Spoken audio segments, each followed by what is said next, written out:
Bien, buenos días a todos. Dios les bendiga de nuevo ricamente. En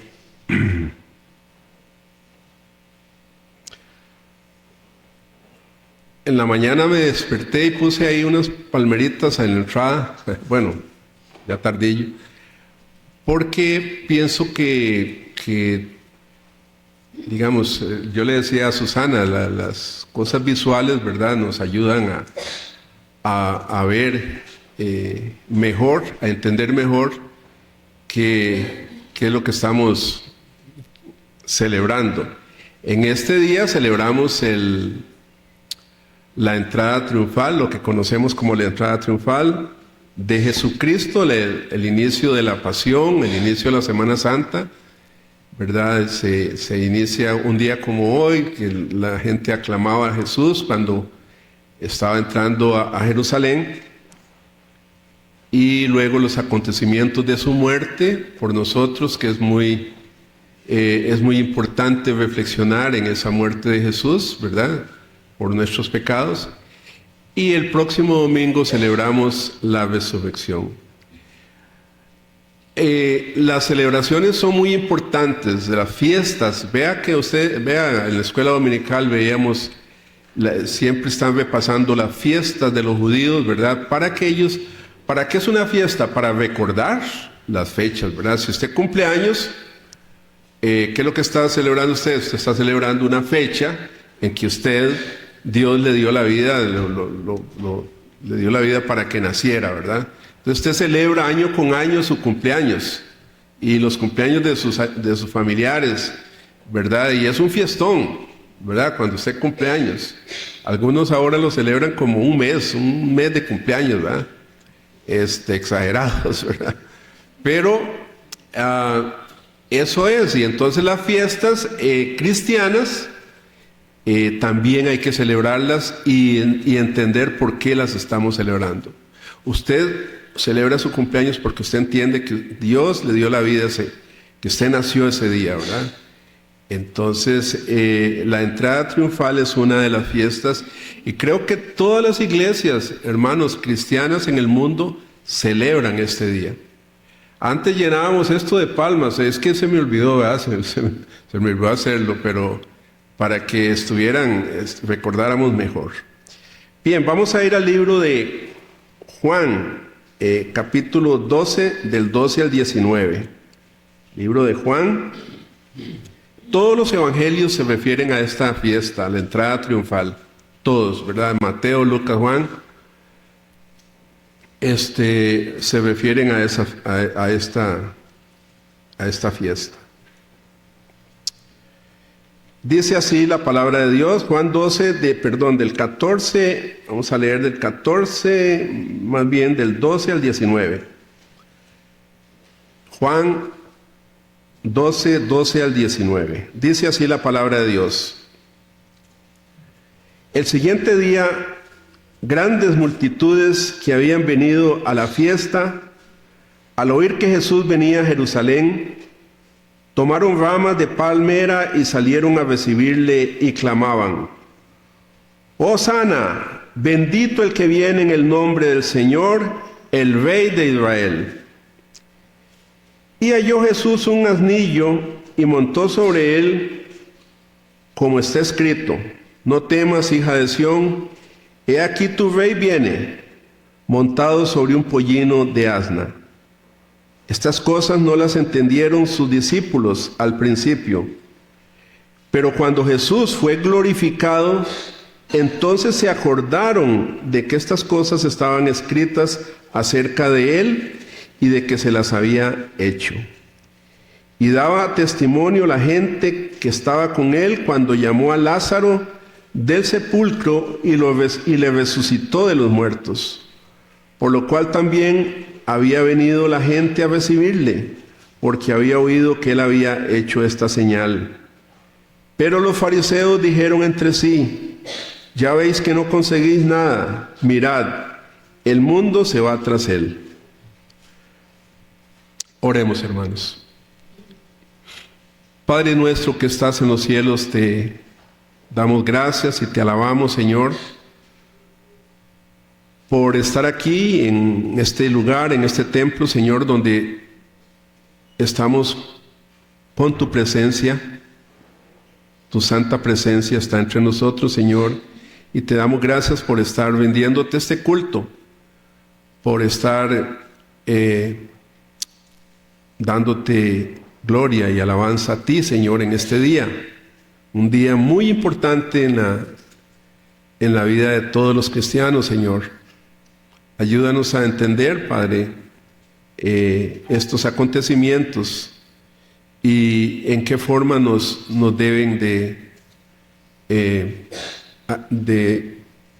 transformar nuestras vidas, en qué forma nos deben de transformarnos, Señor. Te damos gracias, te alabamos, pedimos que tu Espíritu Santo, Señor, nos ilumine con su palabra, que podamos entender lo que estamos leyendo y escuchando, Señor, y que podamos sobre todo ponerlo en práctica en nuestras vidas.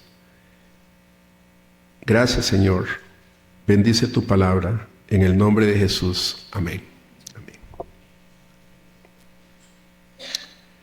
Amén.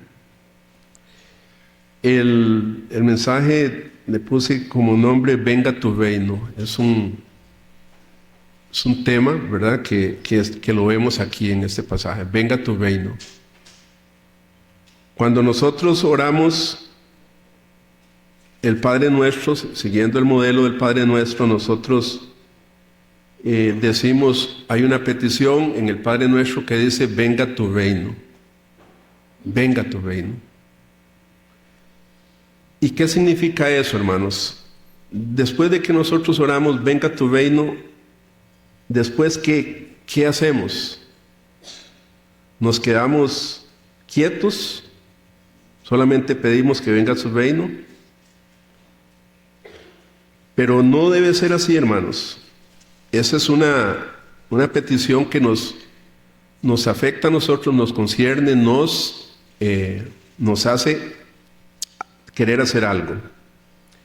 Para el cristiano verdadero, consciente, activo, un cristiano responsable, esa petición del Padre Nuestro es mucho más que una mera frase, venga tu reino.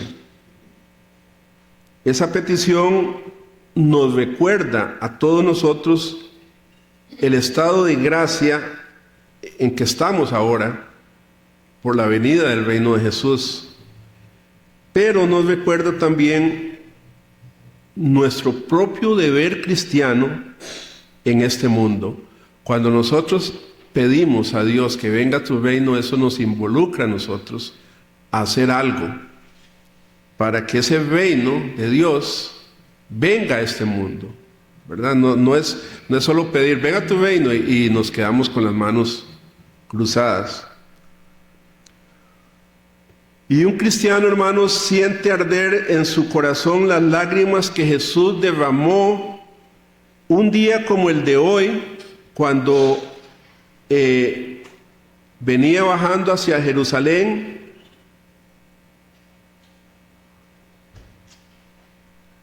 y él lloró, ¿verdad? Y nosotros nos debe conmover por qué Jesús lloró cuando venía descendiendo a Jerusalén.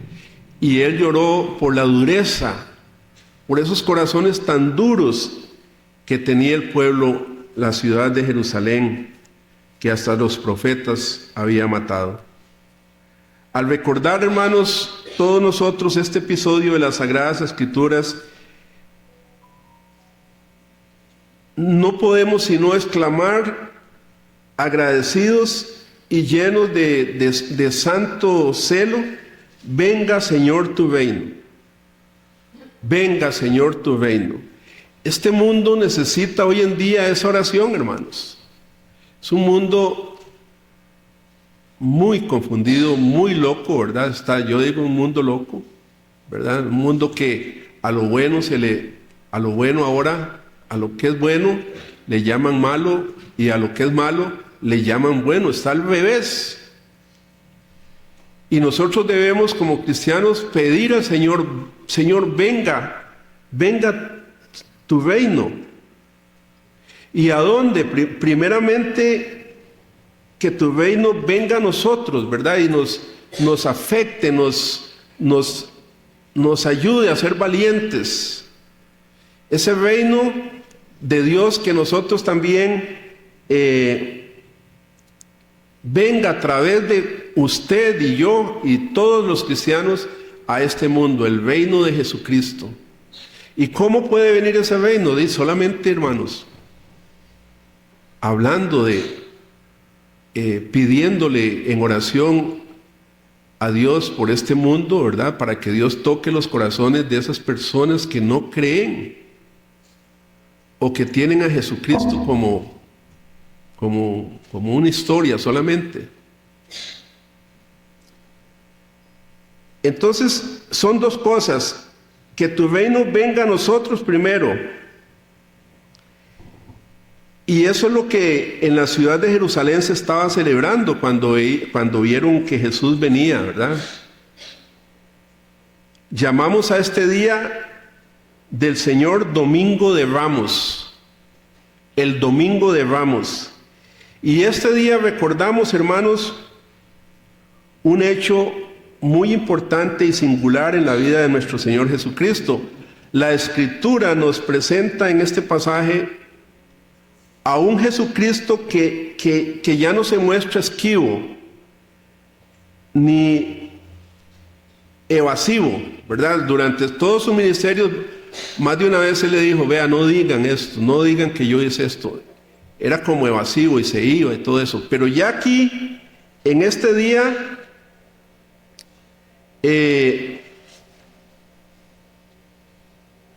Jesús va al encuentro de estas alabanzas. Él no le gustaba que lo alabaran ni nada de eso, ¿verdad?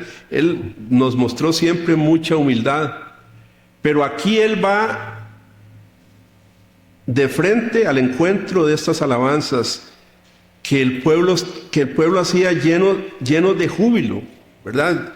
El pueblo estaba contento, estaban alegres de ver que Jesús venía a Jerusalén, ¿verdad? Ellos estaban, bueno, gritaban y toda la cosa, ¿verdad? Como cuando hay una fiesta, un concierto. Yo no sé, yo solo me imagino los conciertos, ¿verdad? Cuando ese montón de gritos y la gente como loca, ¿verdad? Y es que su hora había llegado. La hora de Jesucristo había llegado. La ciudad de Jerusalén estaba de fiesta también por la Pascua, ¿verdad? Que venían a celebrar. Y solamente faltaban unos días para la celebración de la Pascua. La ciudad estaba llena de expectativa y los preparativos que siempre preceden a las grandes festividades, ¿verdad? Todos estaban ahí trabajando en eso. Además,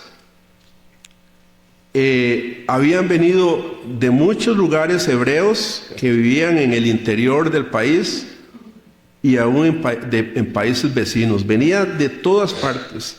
Las grandes festividades pascuales los reunían de nuevo a los judíos cada año en la ciudad santa. Ellos tenían que ir a la ciudad santa cada año a celebrar la Pascua. Pero no solamente la fiesta de la Pascua era el comentario principal de ese día. Como dije, de boca en boca se repetía un nombre ligado a milagros, un nombre ligado a esperanzas mesiánicas. Era el nombre de Jesús, ¿verdad? Que ya todos conocían, todos habían escuchado de los milagros, y todos esperaban ese Mesías. Jesús, el Mesías, el Rey de Israel, llegaba ese día a Jerusalén. Entonces era un fiestón, ¿verdad? Corazones anhelosos y llenos de expectativa eran los que tenía esa multitud que sabía que Él estaba cerca. Entonces, eso era lo que estaba aconteciendo en Jerusalén. Y de pronto llega Jesucristo. ¿Y cómo viene? ¿Cómo llega Jesús? ¿Cómo entra a Jerusalén?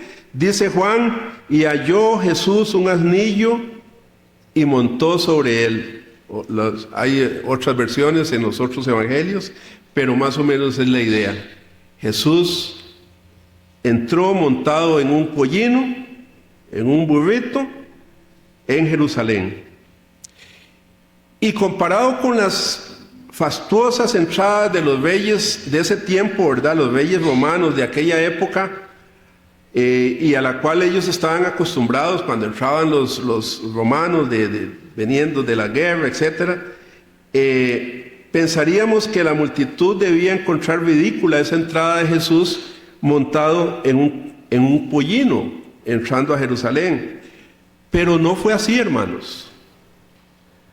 Porque Jesús no viene solamente con señales externas de humildad, ¿verdad? Montado en un pollino, sino que allí es en esa hora que se está cumpliendo una profecía que todo el pueblo judío conocía. Jesús viene, Él entra en Jerusalén, así como su Padre Celestial lo había anunciado unos 500 años antes por boca del profeta Zacarías. Y todos conocían, repito, esa profecía. Todo aquello sucedió, dice, según está escrito. ¿Y qué es lo que estaba escrito? Versículo 14, no temas, hija de Sión, he aquí tu rey viene, montado sobre un pollino de asna. Imagínense, en verdad, que usted conoce esa profecía y ese día la ve que se está cumpliendo. Jesús está haciendo milagros portentosos y Jesús, ¿verdad?, con una personalidad tremenda, humilde, y viene entrando en un pollino. Y la gente se acuerda, claro, se está cumpliendo hoy esa profecía, ¿verdad? Y estaban entusiasmados. Ahora sí, nuestro rey viene, ¿verdad? Hermanos, es que Dios, nuestro Dios eterno y omnisciente, nuestro Dios santo y misericordioso, siempre cumple la palabra que una vez puso en la boca de sus profetas. Si ustedes ven en la historia bíblica, hermanos, todo se ha cumplido tal y como los profetas, como Dios le decía a los profetas que iba a suceder, ¿verdad? Y todo se cumple. Y por eso aquella multitud, hermanos, prorrumpe en las antiguas exclamaciones de júbilo con los cuales se recibían a los reyes y héroes victoriosos judíos, ¿verdad? Y prorrumpen en esa algarabía, en esa fiesta, ¿verdad? Dice el evangelista, dice Juan en el versículo 13, tomaron ramas de palmera y salieron a recibirle y clamaban, Hosana, bendito el que viene en el nombre del Señor, el Rey de Israel.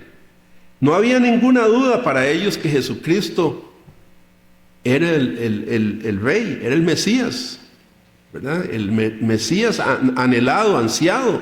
Recordemos que en el contexto ellos estaban bajo la opresión del imperio de Roma, imperio romano.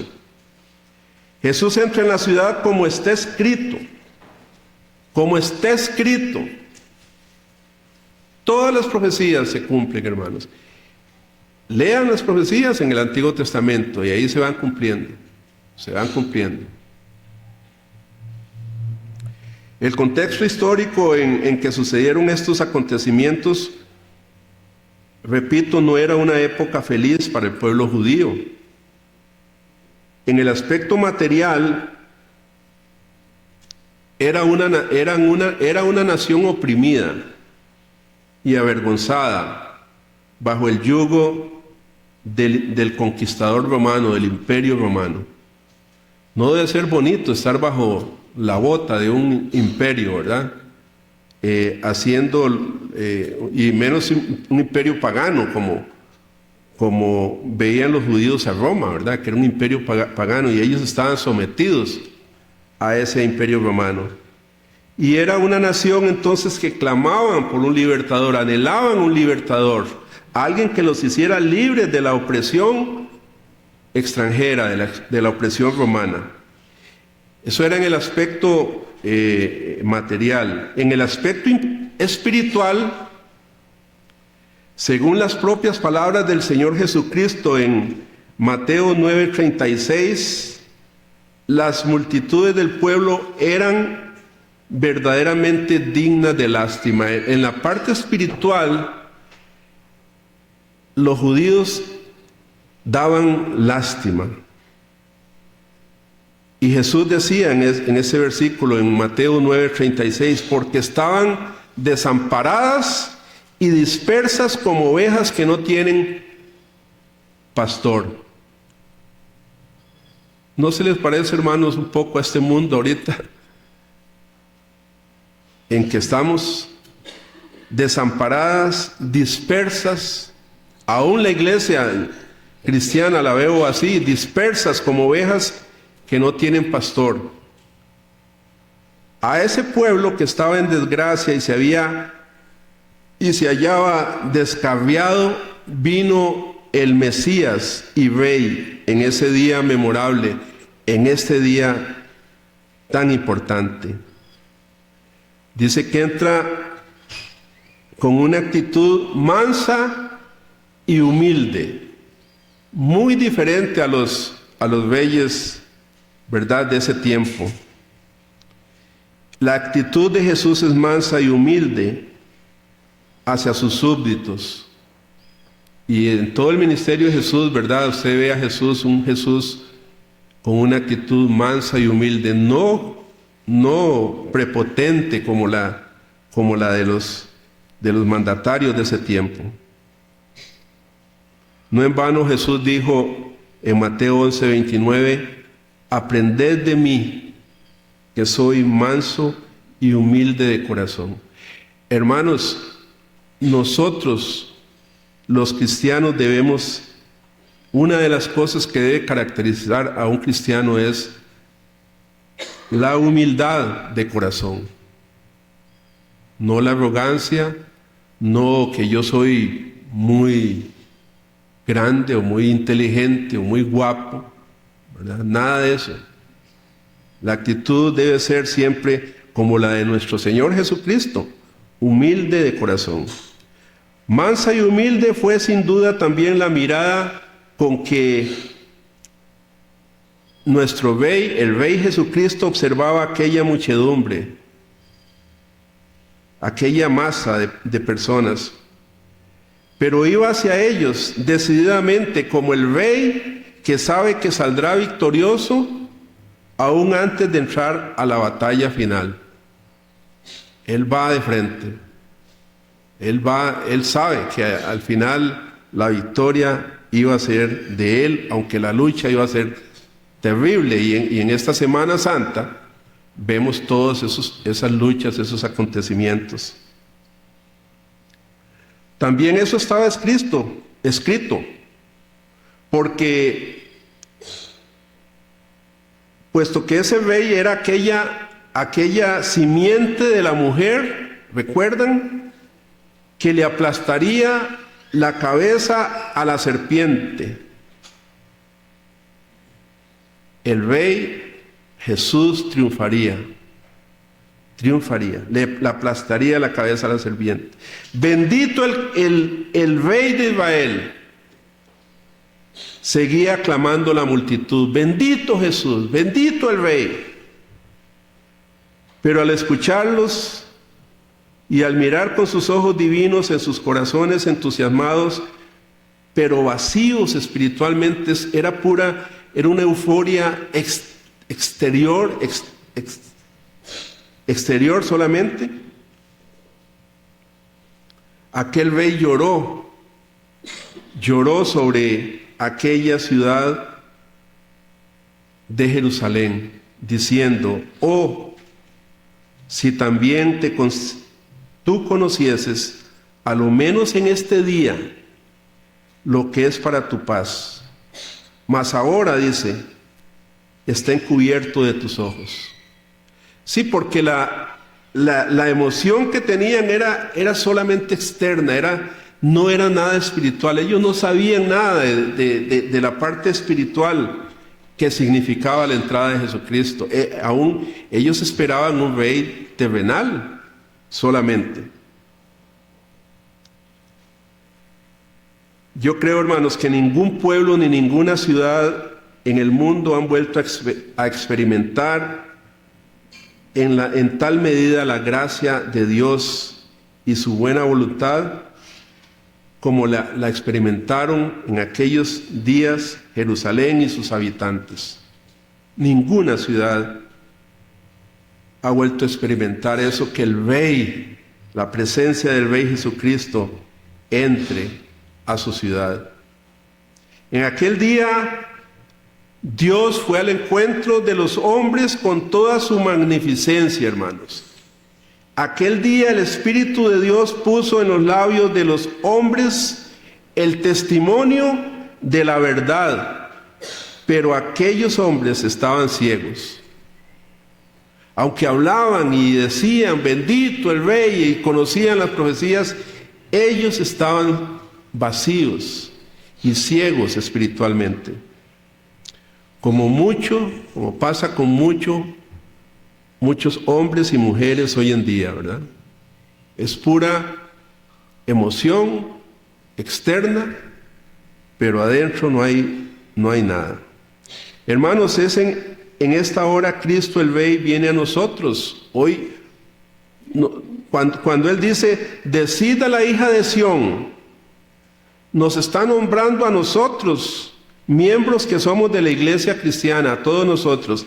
Decid a la hija de Sión, no temas, porque dice, no temas, hija de Sión, he aquí tu Rey viene montado sobre un pollino de asna.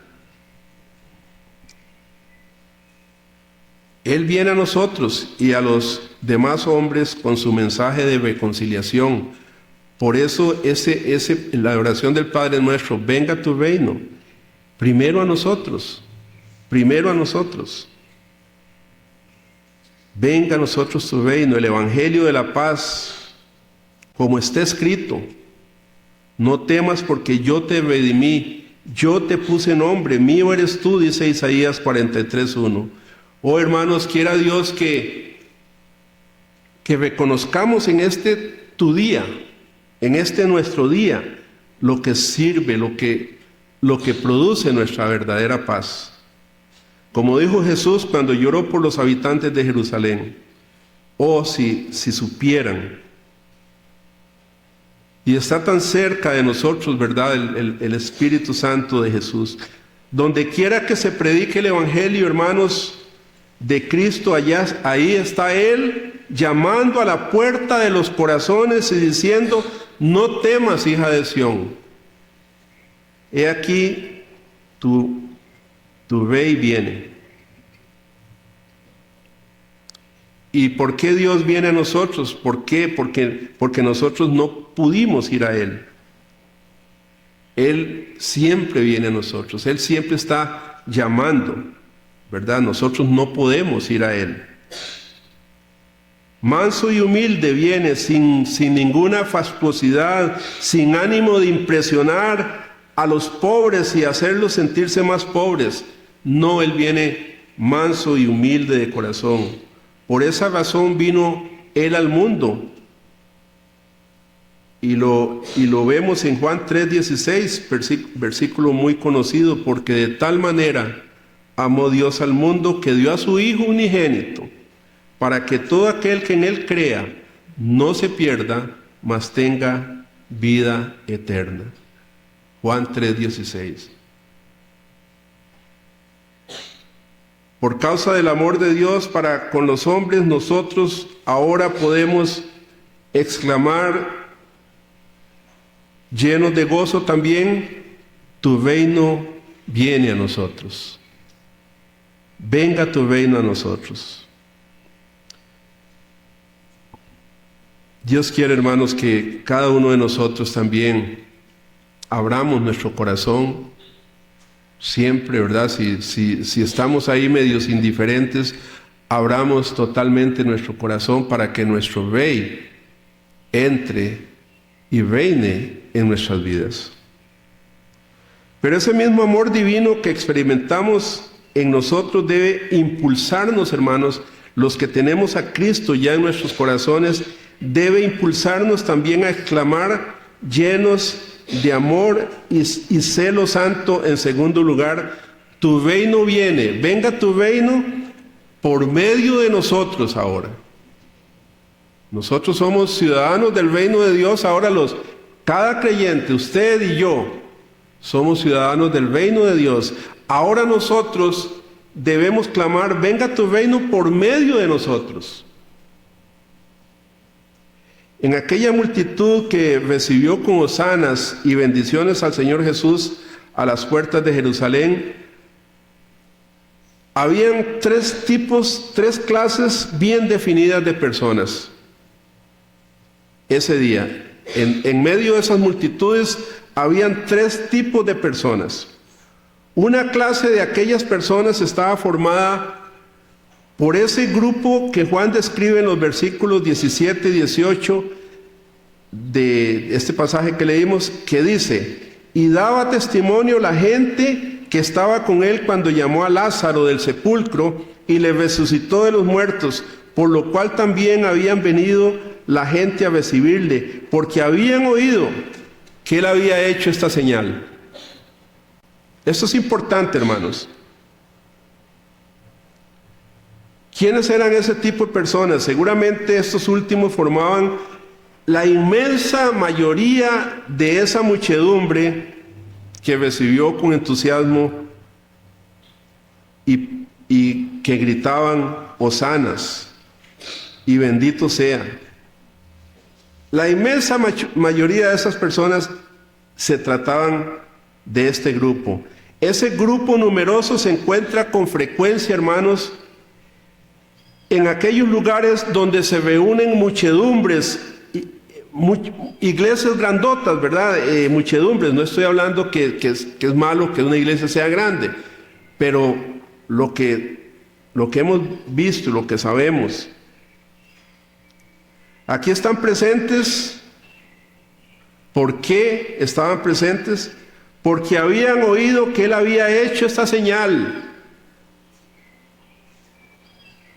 Muchos buscan a Jesucristo para que les muestre una señal, les haga un milagro.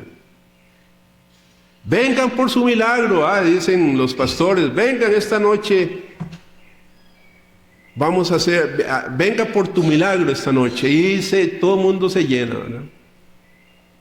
Llega a esas iglesias. Días más tarde, esas mismas personas, entusiasmadísimas, gritando, nuestro rey viene, hosana. Esa gente que, aleluya, ¿verdad? Que estaban gritando y estaban muy entusiasmados, unos días más tarde están presentes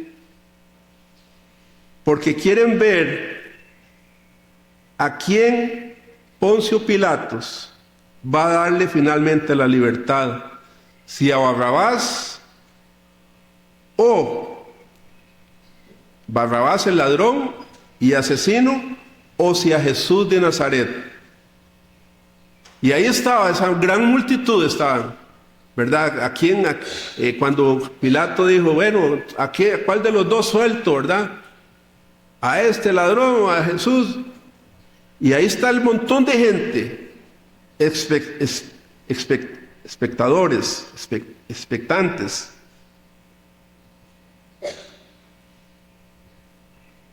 Y solamente unas horas después, más tarde, gritan de nuevo a Pilato, crucifícale. ¡Fuera, fuera! Gritaban cuando Pilato les pregunta, ¿verdad? ¿Qué quiere que haga con Jesús? ¡Crucifícale, crucifícale! La misma gente, hermanos. Muchos de esos que estaban aclamando a Jesús como el Mesías estaban presentes en la crucifixión de Jesús. Oh hermanos, si el Señor Jesús Jesús conocía a ese grupo, conocía a ese tipo de gente que lo seguía. Solamente por ver las señales, porque les hiciera cosas, porque les hiciera milagros.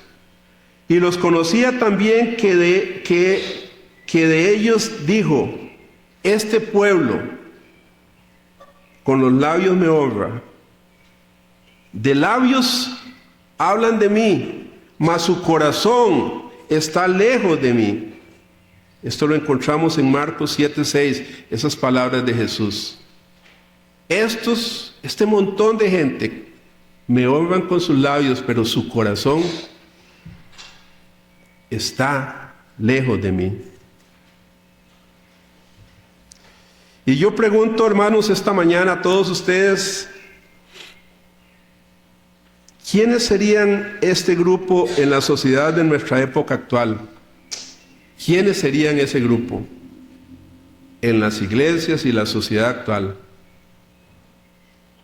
Yo creo que no tengo necesidad de decirles quiénes son, ¿verdad? Ese montón de gente que sigue a Jesús por motivaciones equivocadas. Muchos lo siguen así. El otro grupo que notamos entre la multitud que esperaban a Jesús en aquel día está descrito con las siguientes palabras en el versículo 19. Pero los fariseos dijeron entre sí: ya veis, no conseguimos nada, mirad, el mundo se va tras él. Seguramente este segundo grupo no era tan numeroso, era menor. Esto era un grupo algo apartado, silenciosos, hoscos, suspicaces y fanáticos. Pocos contactos amables ellos habían tenido con Jesús de Nazaret. Sus encuentros nunca fueron muy amables. En los oídos de ese grupo resonaban aún aquel juicio y aquella pregunta que cierto día les hiciera Jesús cuando los señaló: serpientes, generación de víboras, ¿cómo escaparéis de la condenación del infierno? En Mateo 23:33. Ese era otro grupo que estaba ahí, en esa gran fiesta, en la entrada triunfal.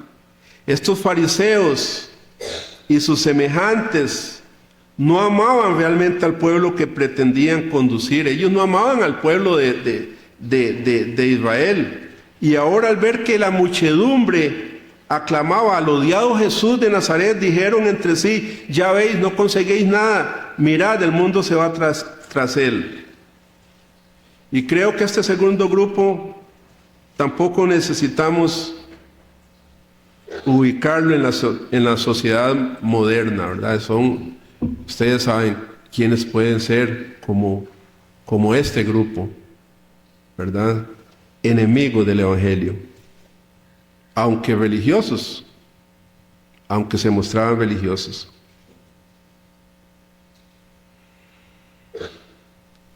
Y queda finalmente un tercer grupo que observamos entre la muchedumbre de aquel domingo de Ramos.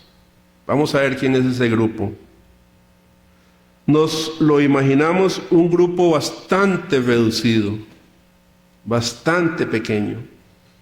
El evangelista lo menciona en el versículo 16, diciendo: estas cosas no las entendieron sus discípulos al principio, pero cuando Jesús fue glorificado, entonces se acordaron de que estas cosas estaban escritas de él y de que se las había dicho. Los discípulos se mantuvieron siempre cerca del Señor. Jesús estaba sentado sobre los vestidos de algunos de ellos que habían puesto sobre el asnillo. Otros de sus discípulos tendían sus vestidos por el camino para que Jesús cabalgase como en una alfombra, ¿verdad? También los discípulos aclamaban al Señor Jesús, y la aclamación de ellos ayudaba al Señor tanto que respondió al reproche que le hacían los fariseos al respecto, diciéndoles: os digo que si estos, cuando los fariseos cállalos, os digo que si estos callasen, las piedras clamarían. Y ellos seguían aclamando, sus discípulos. Y como dice la Escritura, es verdad, es cierto que estas cosas no las entendieron sus discípulos al principio. No las entendieron en su totalidad. No sabían cuál era la verdadera causa de aquella jubilosa recepción que la muchedumbre hacía a su querido maestro, ni tampoco sabían por qué ellos mismos entonaban las proféticas alabanzas de los salmos, ¿verdad? Que ese salmo es Hosana y todo eso está en el Salmo 118. No entendían muy bien, nunca entendieron muy bien a su maestro, pero ellos eran los discípulos de Jesús. Ciertamente se sintieron escandalizados más adelante y desconcertados, desorientados por lo que días después sucedieron en Getsemaní y en Gólgota. Ellos no entendieron eso, no lo entendían en todo su sentido. Pero cuando el Señor resucitado les ordenó que se reuniesen en Galilea y le esperasen, ellos obedecieron, sin entender mucho, pero obedecieron. Ellos eran sus discípulos. Estaban reunidos y mirando al cielo cuando el Señor ascendió. Ellos estaban reunidos y orando tal como les fue ordenado aquel maravilloso día de Pentecostés. Y dice la Escritura, cuando Jesús fue glorificado, entonces se acordaron de que estas cosas estaban escritas acerca de Él y de que se las había hecho. Dice Juan en el Evangelio. Los discípulos, ¿cómo se acordaron? Bueno, ellos se acordaron leyendo las profecías del Antiguo Testamento, recordando los episodios de su vida en compañía con el Señor, de que estas cosas estaban escritas de Él. Todo lo que Jesús estaba haciendo estaba escrito y ellos se acordaban de eso, aunque no lo entendían todo. En este tercer grupo descubrimos esa particularidad, hermanos. Eran lectores, eran estudiosos que escudriñaban las Escrituras, escudriñaban las Sagradas Escrituras. Esa lectura y la bendita ayuda del Espíritu Santo les condujo finalmente a un conocimiento tan seguro y firme y feliz y constante que aún ante las amenazas de la prisión y la muerte misma, estos discípulos podían declarar: porque no podemos dejar de decir lo que hemos visto y lo que hemos oído. Y así esos discípulos del Señor, hermanos, sus apóstoles, hablaban y predicaban el Evangelio de salvación sin temor, sino con alegría y convicción y entusiasmo y celo. Una vez que entendieron quién era su Maestro, quién era el Señor, a través de la Escritura y la ayuda del Espíritu Santo, ellos no podían dejar de decir lo que habían visto y lo que habían oído. De un grupito tímido, ¿verdad? 12 discípulos que salieron huyendo cuando Jesús fue arrestado. Ellos lo abandonaron y estaban sumamente asustados, desconcertados, desanimados. Recordemos a los 2 que iban camino de Emaús, ¿verdad? Todos desanimados. Pero cuando ellos entendieron quién era Jesús, hermanos, ellos no podían dejar de decir ni hablar de Jesucristo. Más bien compartían el Evangelio, iban por todos lados con alegría y entusiasmo y convicción y celo santo. Ellos mismos se consideraban apóstoles enviados, mensajeros del Rey Jesús, el Salvador del mundo. Hermanos, si nosotros somos apóstoles de Jesús, en ese sentido de ser enviados, mensajeros del Rey, el Salvador del mundo, ¿cuál es nuestra actitud cuando decimos, venga tu reino a través de nosotros? El apóstol Pablo dice, así que somos embajadores en nombre de Cristo, como si Dios rogase por medio de nosotros. Os rogamos en nombre de Cristo, reconciliados con Dios. Esa debe ser, hermanos, nuestra gran tarea. Somos embajadores. Usted se cree un embajador, hermano. ¿Qué es un embajador? Es un título muy importante en nuestra sociedad. Un embajador representa a Costa Rica en China. Los embajadores andan por todo el mundo representando nuestro país. Y se espera que esos embajadores hablen bien de Costa Rica. Y nosotros somos embajadores, dice, en nombre de Cristo, como si Dios rogase por medio de nosotros al mundo, reconciliados con Dios. En el nombre del Señor. Y eso es, hermanos, lo que nosotros debemos hacer cuando oramos, venga tu reino, en el Padre nuestro. Así, mis hermanos, llevó adelante este tercer grupo la obra de evangelización por todo el mundo de ese entonces. Eran 12 hombres solamente. 12 hombres. Pero al mismo tiempo eran 12 apóstoles, 12 seres humanos que no podían, dice la palabra, dejar de hablar las cosas que habían visto y oído. ¡Qué convicción, hermanos! ¡Qué convicción de hombres!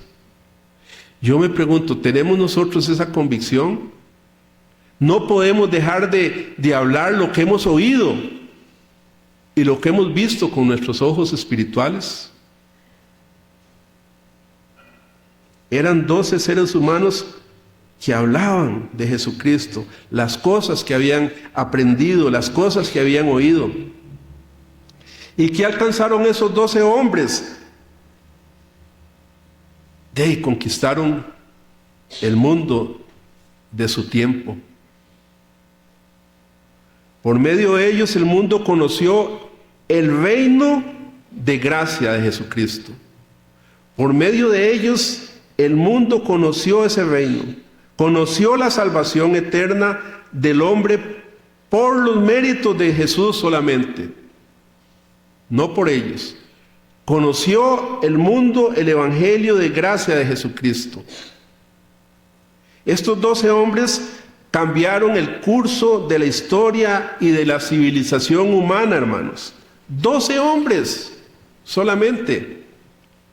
Tímidos al principio, no entendían a su maestro al principio, no comprendían todo, pero, ¿verdad? Después fueron tremendos.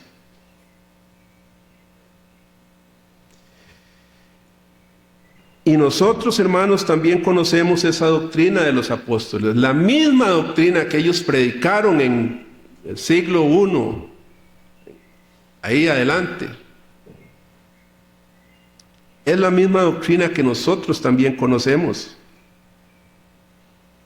Quizás algunos de nosotros desde pequeños, bueno, algunos de ustedes yo no conocí, pero algunos de ustedes conocen esa historia de salvación desde pequeñitos.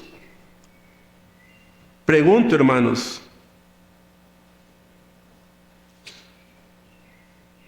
¿ha salido usted alguna vez con esos conocimientos dichosos por esas calles de Dios para conquistar almas inmortales para el reino de Jesucristo? Es una pregunta importantísima. También decimos, como dijeron aquellos apóstoles, vea, es que yo no puedo callarme. Es que es algo que tengo adentro, es noticias, buenas noticias que transforman vidas, que transformó mi vida. No puedo callarme. No puedo dejar de hablar lo que he visto y oído.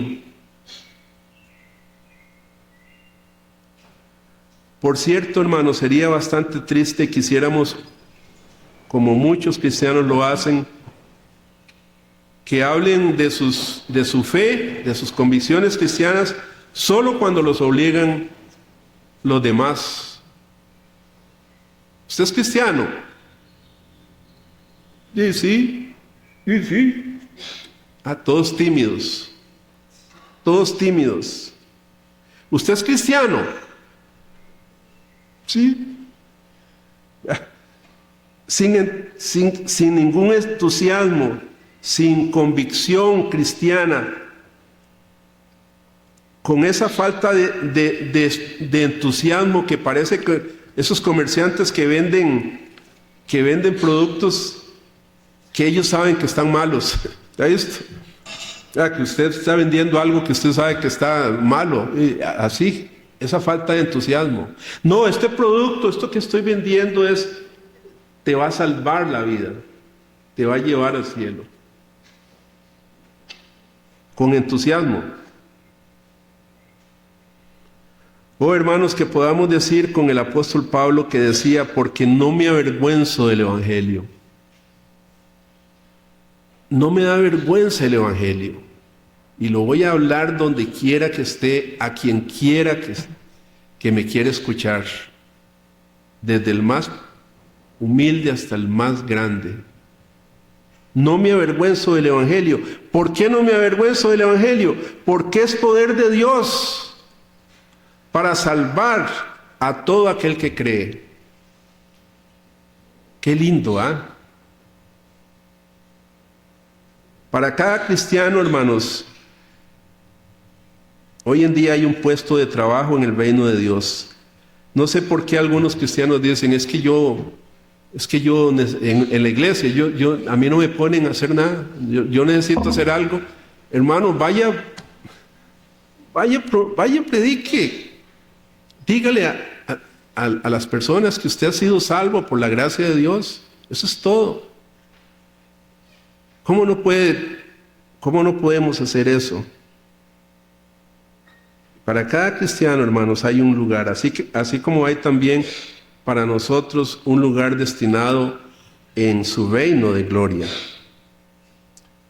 Hermanos, quiera concedernos Dios que cuando oramos la petición del Padre nuestro que dice, venga tu reino, podamos decir también, sí, Señor, gracias porque tu reino está en mí, pero venga tu reino también por medio de mí. Y no es eso lo que nos dijo el Señor, vayan por todo el mundo y hagan discípulos. Venga tu reino, Señor, por medio de mí. Y podamos decir, heme aquí, Señor, como decía el profeta Isaías, heme aquí, yo iré, Señor. ¿Cuántos pueden decir eso en esta mañana? He aquí, Señor, venga tu reino. Que Dios les bendiga, hermanos, que Dios bendiga su palabra. Y que esa palabra nos quede ahí dando vueltas, ¿verdad? En este glorioso día de la entrada triunfal del Domingo de Ramos. Y recuerden todos esos acontecimientos, hermanos, estemos meditando en eso. No nos vayamos con esas fiestas del mundo, la playa, ¿verdad? Y el de esto, y la cervecita. No, hermanos. Eso no es la Semana Santa. Esa es una semana, como decía un amigo mío, esa es la semana zángana. La semana zángana, ¿verdad? Pero nosotros debemos celebrar la Semana Santa. Que Dios les bendiga. Oremos.